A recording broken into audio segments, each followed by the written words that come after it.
Iesf. I think Indonesia don't really want to go up against it, but they don't really have a choice. The Philippines have so many other heroes in their arsenal that Indonesians are forced to pick, it's between a rock and a hard place.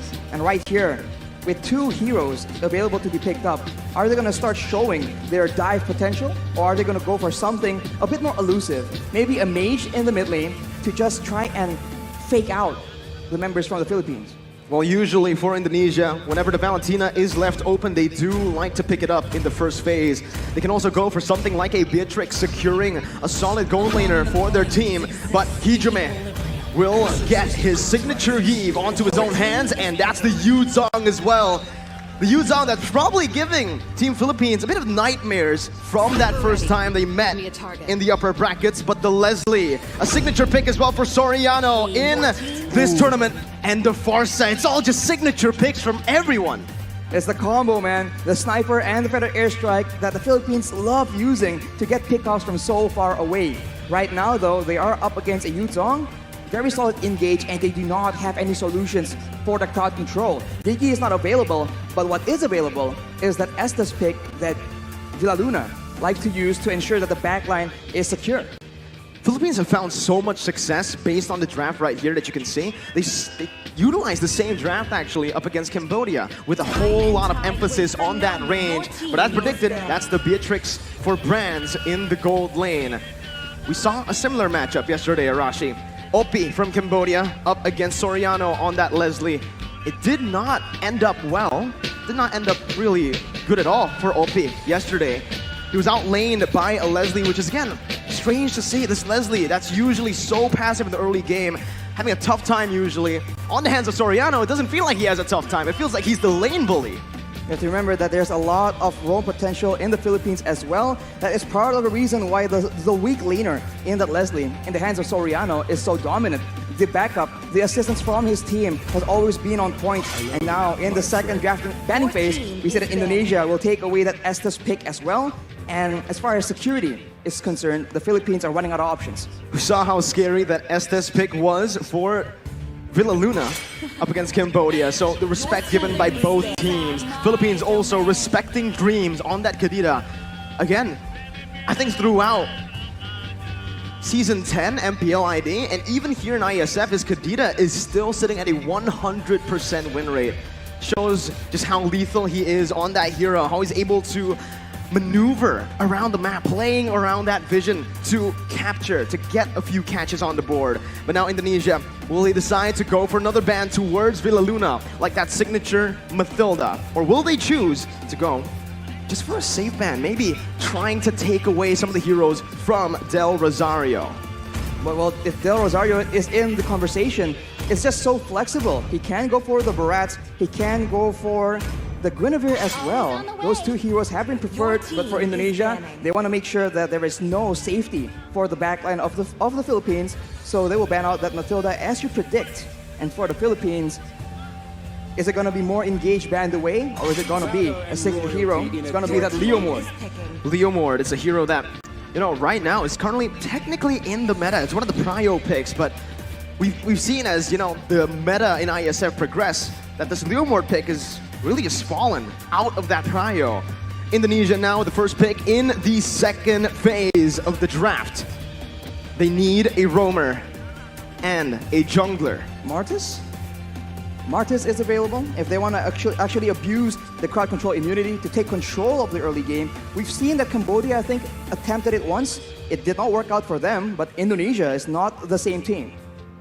Well, we'll see, right? Especially for Taz, he likes those assassins. Will Coach Zace give him those assassins? The answer is no. It's a utility hero in the jungle. That Akai, as Philippines, with no hesitation, picks up that Lolita for Villaluna. Up against the Beatrix, becomes a solid choice here. But the thing is, Arashi, there's a lot that can actually cancel that Numenor Blast from Indonesia. There's a lot of CC to play with. And I think that's the exact reason why the Akai was picked. Being able to secure the backline, maybe zone away, and push away the pad up on that Benedetta with the heavy spin. That is an option they can play around with. And in those big fights, how dynamic Indonesia is, we have no idea if the Akai is going to be an engage tool or a just a crowd control tool used to just make a mess out of the formations of the Philippines. Now it's the jungler. The Barats was seen before. Now we're gonna see the Fredrin, the most picked hero for Del Rosario here at Iesf 2022. And now for Indonesia, what's left is just the roamer. At this point, they have a solid engage already, good disengage with the Akai as well. They might actually want to double down on that cover, right? The peel pressure for the Beatrix, for the Iesf to play it front to back. If the Beatrix itemizes for DPS, I think he can match the damage out of the Leslie.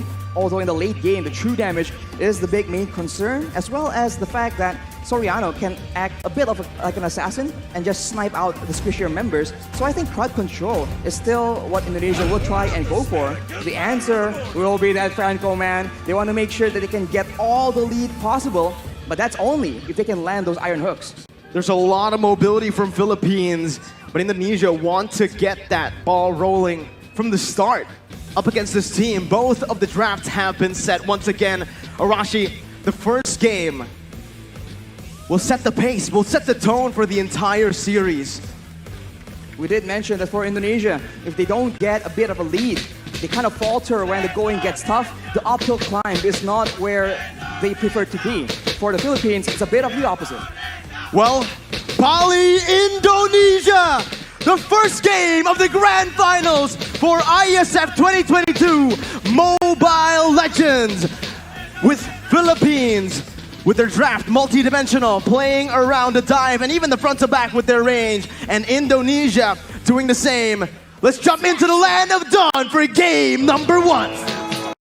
Just like that, ladies and gentlemen, we are underway. Both junglers seem to be prioritizing clearing with that Demon Slayer emblem, but right now, it seems like Taz will be alone, and that will mean that he will be clearing a lot less faster compared to Del Rosario. Looking at both of the matchups here, well, the matchup in the mid lane, technically, it will definitely favor Imam and Villaluna on the Farsa and Lolita when it comes to clear, and especially when it comes to roaming around. Psychots is going to be the target here. Petrify used by Dapadab already early on. Psychots going to be stunned up, and the instant first blood over to the Philippines before the first minute. Level 2 roam, and this is the danger of that Farsa with the wings by wings. This is where Hijumi on that lead cannot really match that speed, that rotating potential. With that lead, now that sets the tone for the EXP lane as Hijumi gets taken very, very low. He needs to respect the burst potential. You can see the curveball already from Philippines. Usually, if you take a look at their matches from yesterday even, they always rotate around that gold lane early on. We saw that Oppi was picked up against Soriano with the same kind of strat, with again Imam rotating with the wings by wings over to the gold lane. The curveball set was, again, you think we're gonna go to the gold lane, but we instead go to the XP lane. And that just kind of that was the moment where they were able to outsmart Indonesia early on. We'll see if this continues here, but both teams are opting to play it passively early on. They don't really want to look for anything too aggressive. But Del Rosario and Depada already able to actually steal away a creep in the jungle from Taz. Taz already slightly behind, but the Retribution battle is where this Akai pick actually has advantage. In the mid lane, already pressure being exerted, knowing that the turtle needs to be contested. Taz is looking for a bit of intel, a bit of a momentum. And if Psychots can come in and participate here with his ultimate, that Black Dragon Clone is a big zoning tool. And it seems like the Philippines are opting to just let it go. Mid control was won by Indonesia right now, but that's going to be the retribution from Taz to secure the turtle. Top side of Years Bastion with a real world manipulation, and that's going to be Dreams flickering forward, finding Villaluna, picking up a double kill for the roamer from Indonesia. What a turn of events right here. Letting go of the turtle, going for the top side play, but still falling short as Indonesia actually makes a play. Del Rosario is stuck in a 1v1, but it's a retribution battle, and actually Taz comes out on top.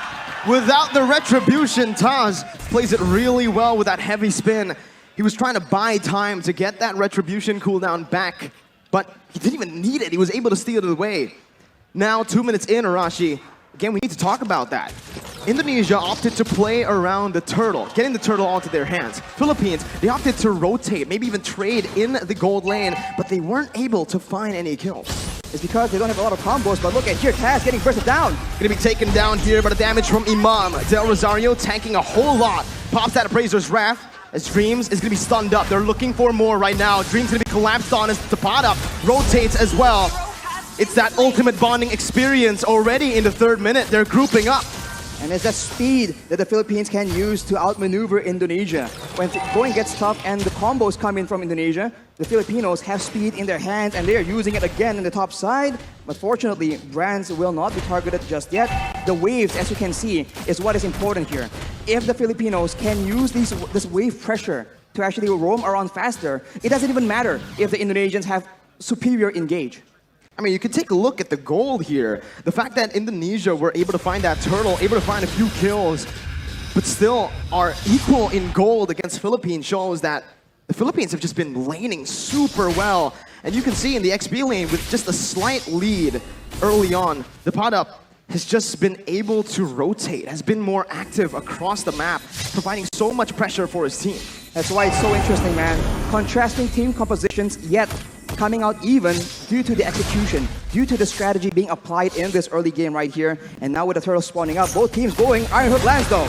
On to Villaluna, who's going to be bursted down by the Vanish Rage. Zygots now coming in with the Petrify onto 2 members, stunning them up. But there's no further follow-up. It's the turtle traded in for a kill, 1 for 1. And it's going to be very difficult for the Indonesians to catch Imam. He does have the Purify that saved his life in that engagement. Dreams is zoning Soriano away though, but the backup is coming down through. The Indonesians will be able to pick up the turret, but it does seem like the Philippines will not be able to find any compensation.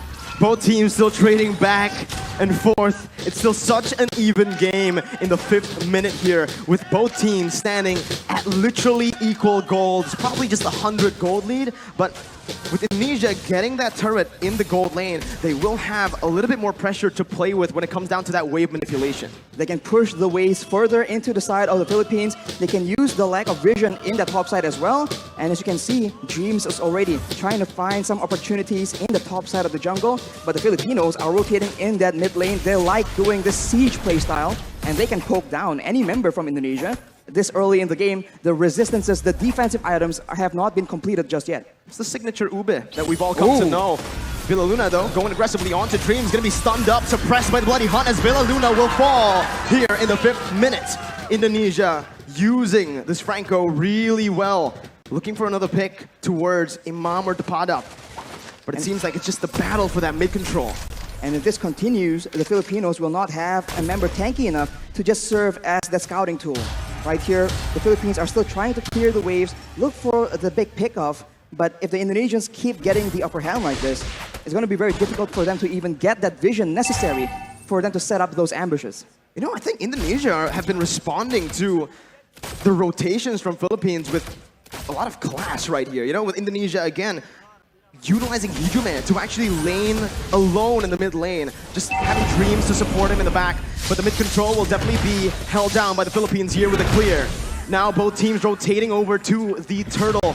6 minutes in, Del Rosario with Philippines looking for it. Taz goes in for the heavy spin, but will be stunned up. Dreams now in the back, not going to be able to find anything, but it's going to be Psychots who finds the Petrify. It's another Petrify for the bottom. Now in a 1v5, it's Psychots who's going to be taken down. Both of the XP laners falling down. Del Rosario going to be there in the front, but it's an amazing hook over from the side of Dreams. Del Rosario taken very low, the damage coming in to support that, but it will not be enough. It's just a 1-4-2. Indonesia again with a bit of a lead, but the turtle did go to the hands of Philippines.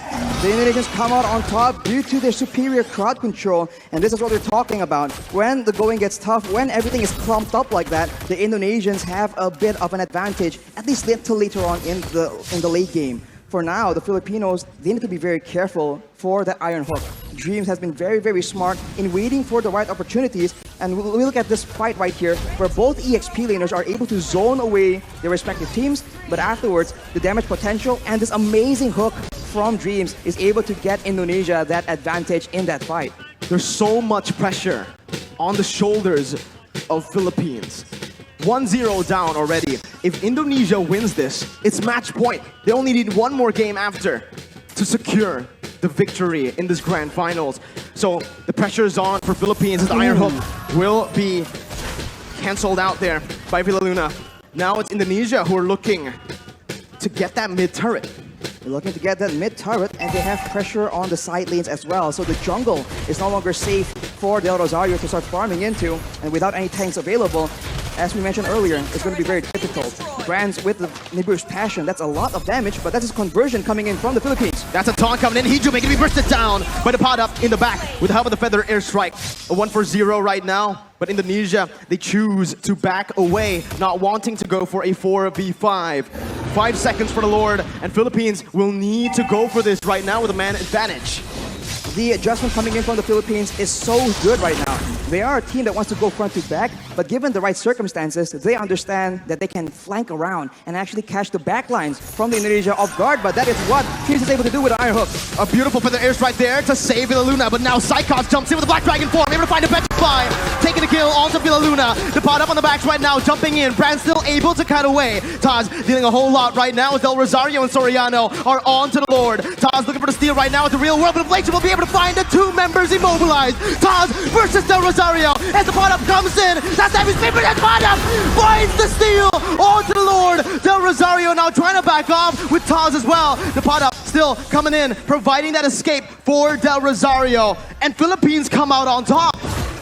They're on the back foot, but they find the fight that they require, and Dabadab with that Benedetta. Just so good, zoning everyone away, and somehow, some way, securing that turtle as well. We'll see that the real manipulation has been fought by Hijume here to zone the Filipinos away. But the Padap doesn't care. He keeps going for it, and Del Rosario is able to occupy everyone else, and that dive advantage, that backline vulnerability is showing for the Indonesians. It was super risky, Arashi. I feel like, again, they wanted to just chain their damage together. The pot up with the Phantom Slash and obviously the retribution from Del Rosario. It caught Taz off guard, but again, that was a risky move because if Taz has read that, they would have been able to find that kill onto the Lord. The pot up, again, just dealing out that damage. He's actually doing a lot here, poking even against Indonesia where he should be just that backline threat. He is able to literally burst down Brands to half HP in the beginning of every fight. And when you're that low against a Farsa, against a Leslie, it makes it very difficult for you to have any impact at all in these big team fights. And look at that, one bolt from the Feather Airstrike is able to chunk Hijume down to half HP. That is what the Indonesians are dealing with right now. And in contrast, Hijume has finished his glowing wand, so the poke game, the DPS is higher, but if the Filipinos can get the burst early on, it won't matter. The tides have turned. Now it's Philippines with the lead. More pressure to play with around that mid lane as well with the tier 1 taken down. Indonesia are going to find it extremely hard to actually contest for this mid control. Even though they have a lot of clear with their heroes, with the Iesf and the Beatrix obviously, it's still again Soriano who's going to be able to open up the map. Taz going to be caught here. A lot of damage placed onto him. Now blast as well, flickered forward. Taz gets out with a heavy spin. Philippines backing up, playing around still that bottom side river. They made an aggressive play there, but the Lord is not up, so the Indonesians will be able to reset and wait for the next opportunity. But you can see the difference right here. The Filipinos are the ones setting up, waiting for an engage, waiting for a chance to just burst someone down from the side of the Indonesians.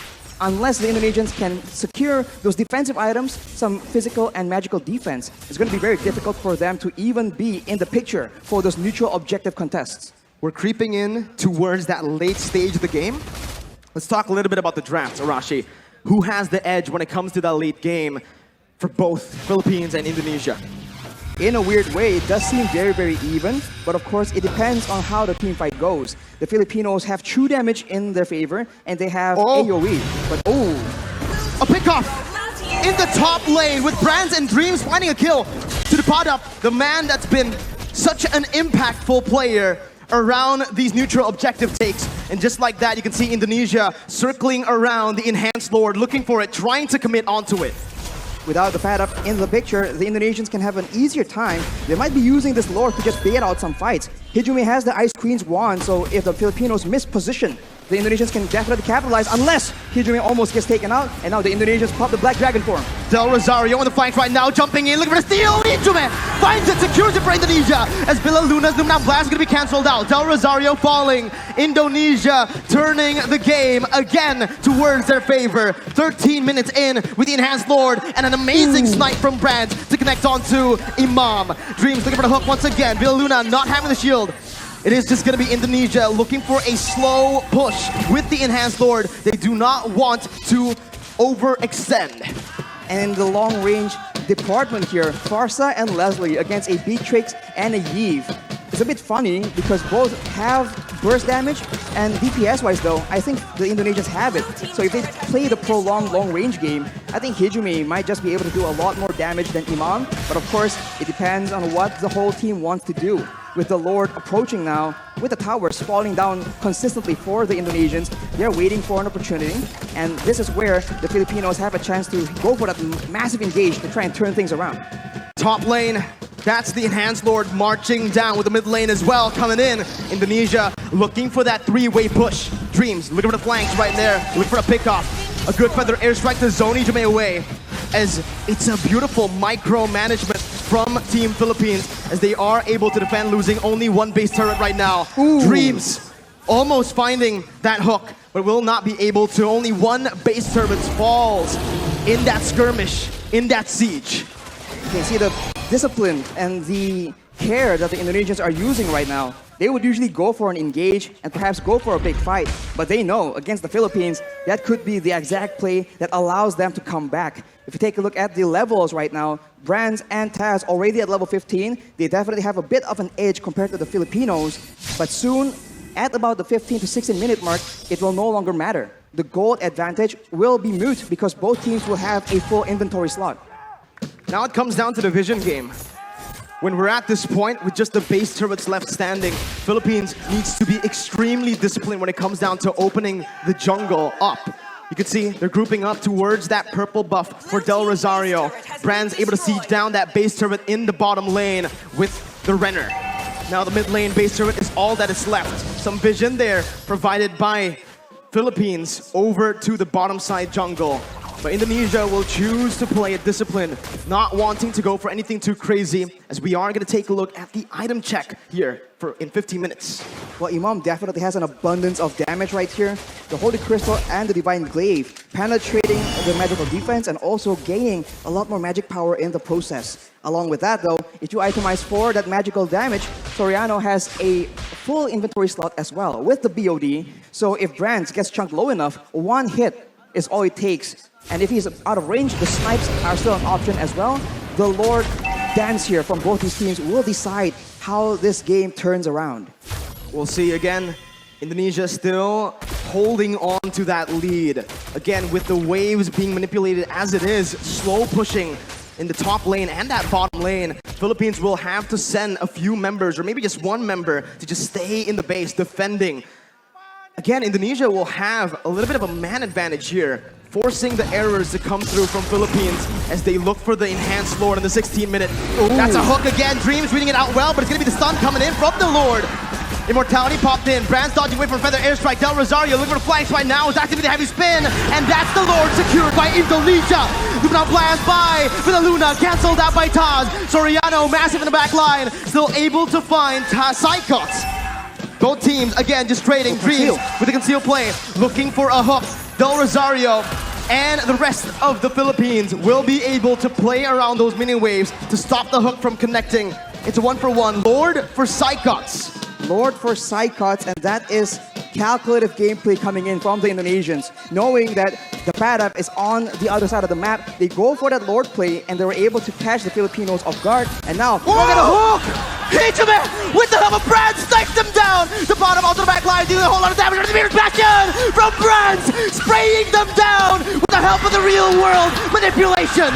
Hijime takes them down. It's a 3-4-0 for Indonesia. Del Rosario, they praise us Brad. 1v3, taunting Dreams up, but Brands will be able to melt him down. Soriano tagged down. It's a triple kill for Brands, and it's match point for Indonesia. What a fight by the Indonesians, knowing that they have an advantage, landing the hook.